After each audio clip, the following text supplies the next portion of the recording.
And ano pa ba?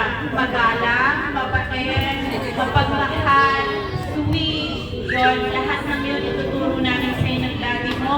Lumaki ka lang mabuting bata, healthy.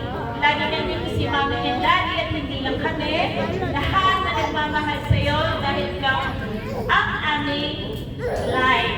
Kaya ang pangalan niya po ay Lucas kasi ibig sabihin life. Binigyan niya po ng liwanag yung buhay namin mag-asawa.